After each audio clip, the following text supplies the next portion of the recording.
I hope you're enjoying your summer. We are on page 267 in the KUZARI.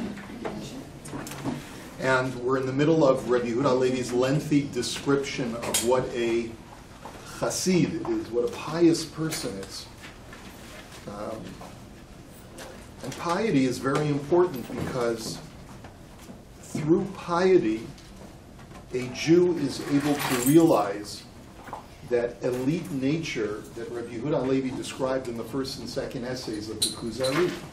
His whole point was that there are certain individuals within the Jewish people who are able to reach the apex of humanity, to reach a level that surpasses any other human experience, which is the prophetic experience.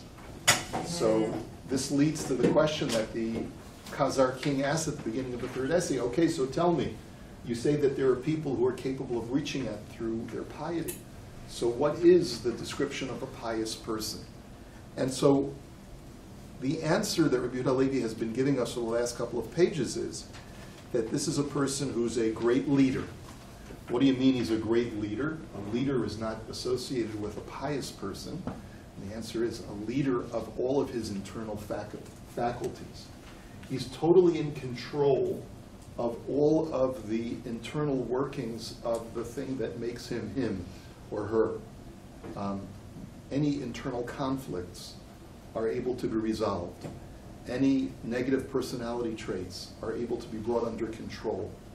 All of these things, and that's why he said, and we've spoken about this in previous discussions, about the comparison that is made even in Platonic literature between the ruler of a city and the ruler of self, that they really are very much associated with each other. A person who has the self-discipline to be able to keep his own personality in control is usually also going to be well primed for being able to be a leader of things that are outside of himself or herself, and vice versa.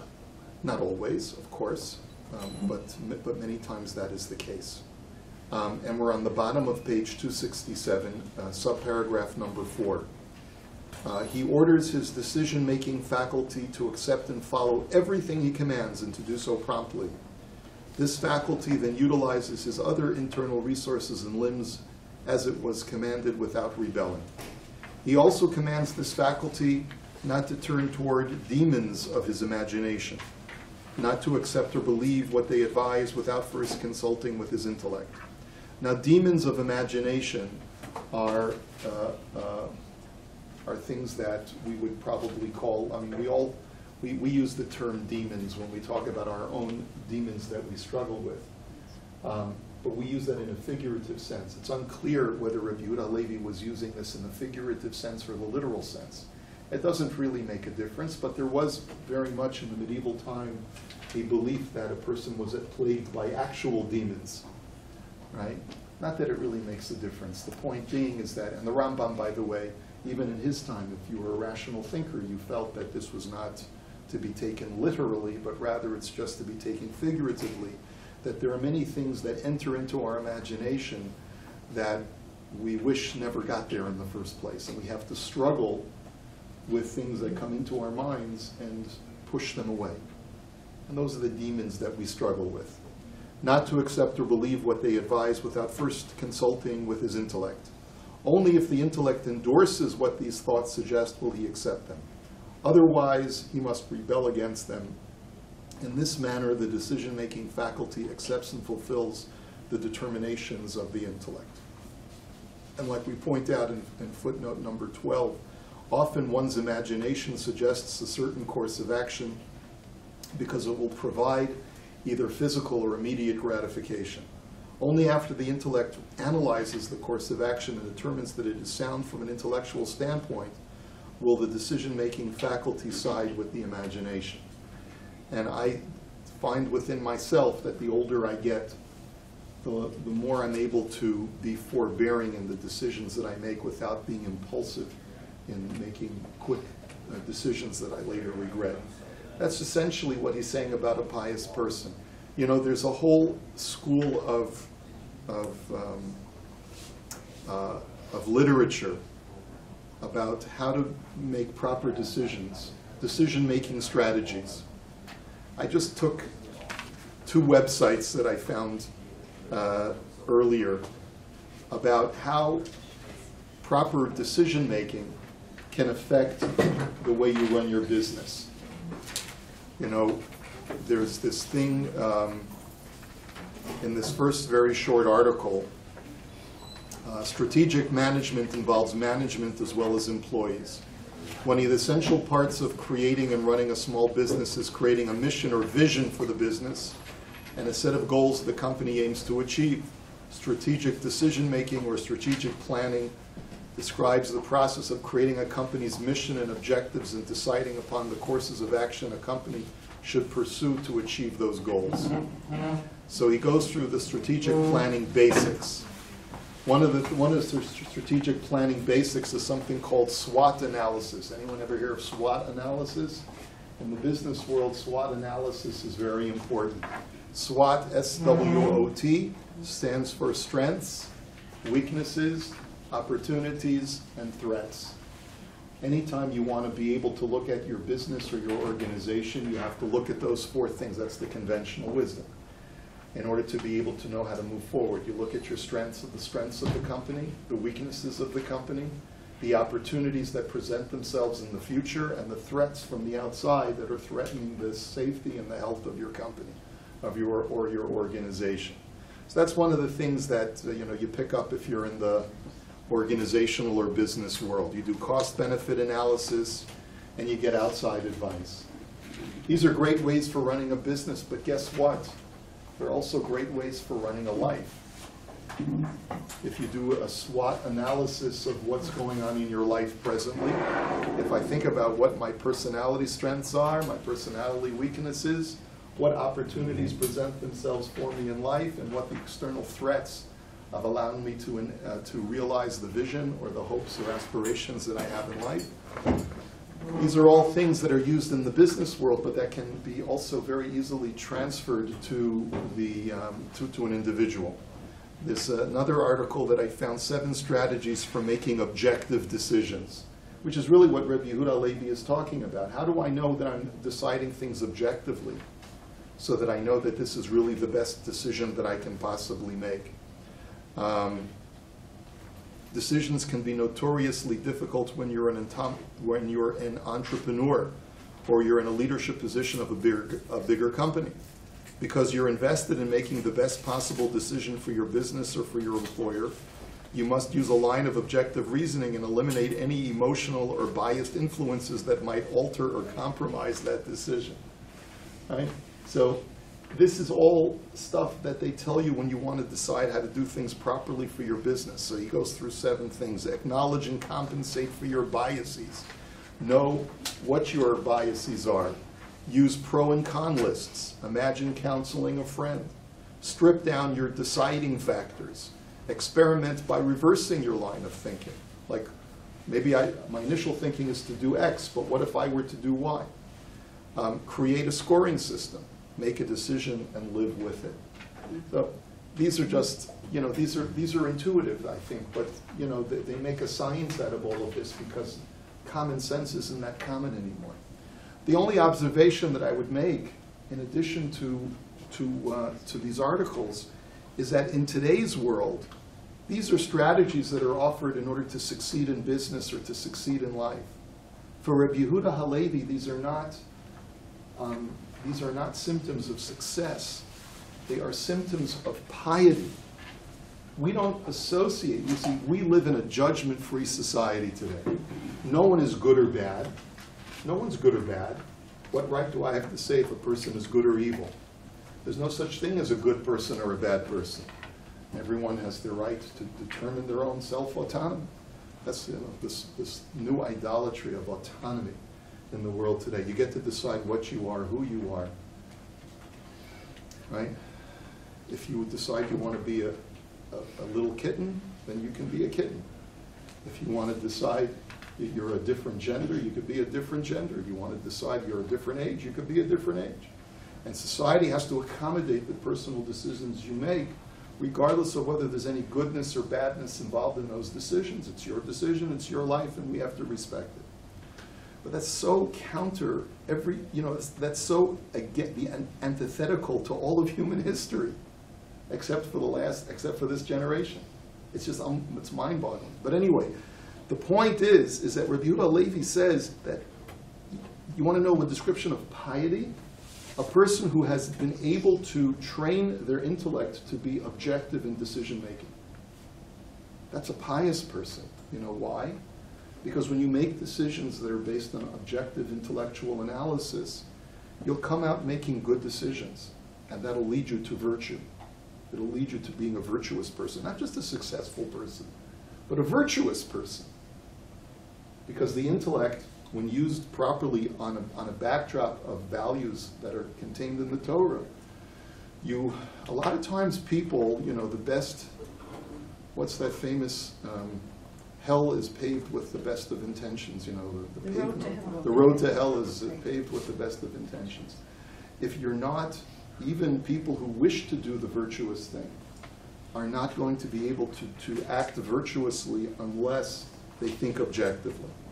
And therefore, this is the key not only to success in life, to success in business, but it's the key to piety as well. And as I say, we don't think in those terms.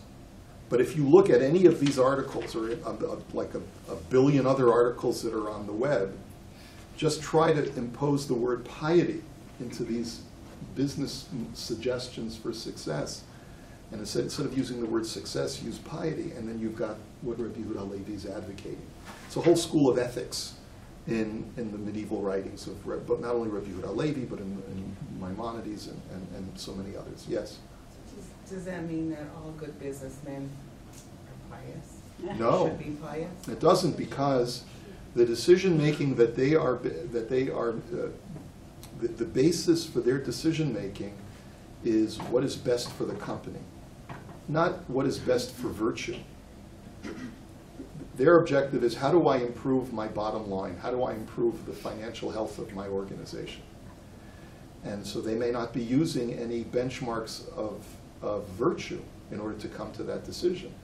What Rabbi Yehuda Halevi is saying is that if your objective is virtue, and you apply objective reasoning to the pursuit of virtue, you'll be able to reach it.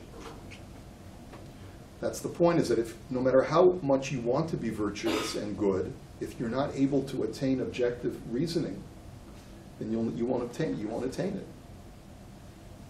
There are a lot of people who are part of this religious community who are not virtuous, not because they don't want to be religious, but because they're not thinking objectively. They're thinking about self-interest. It's a big, big problem. It's a big, big problem. A lot of conflict in the world today.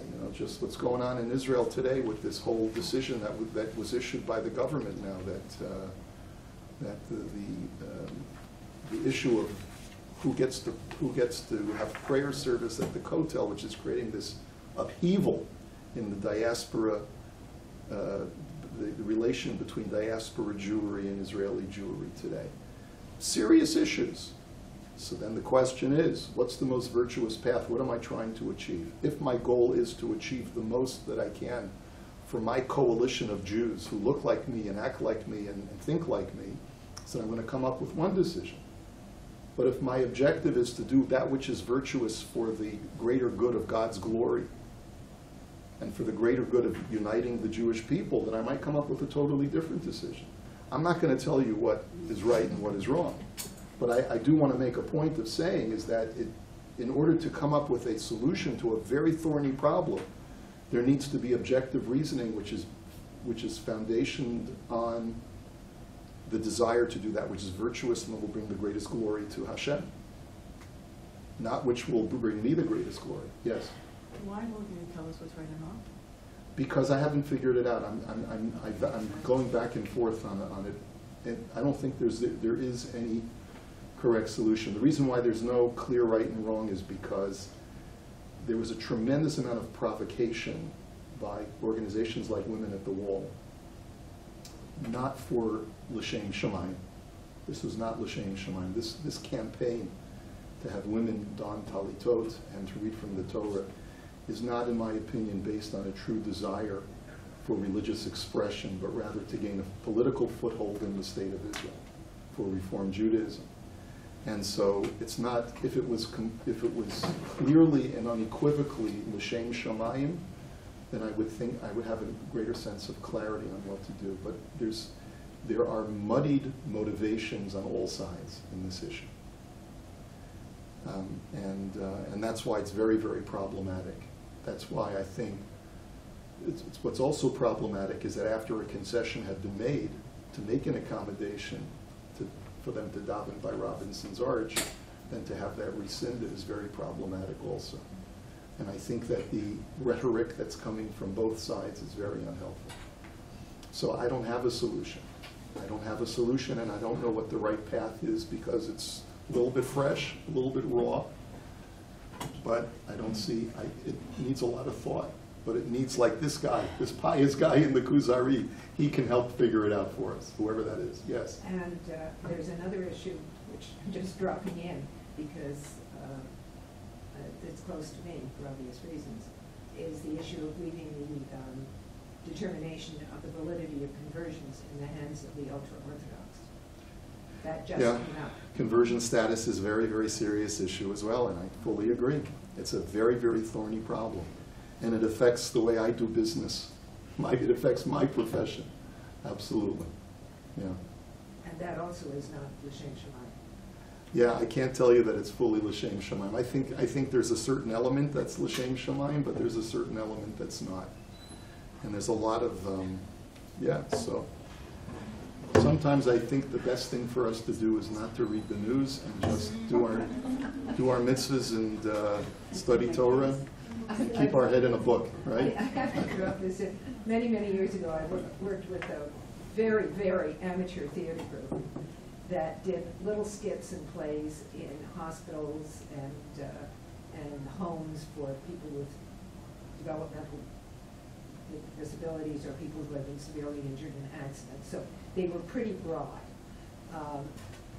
pretty obvious. And there was one set in an old age home, which we played in an old age home, where the residents got their newspapers only when they were 6 months old. Because by then, they couldn't do anything about anything they read. And it kept them much happier. Yeah. You're right. In 6 months, this will probably all be for an old memory, totally forgotten. By the time someone watches this video, no one will know what we're talking about. Right. What? One can only hope. Okay. Our Parsha discussion is a little bit longer today, so I think we'll hold it here for today on the KUZARI.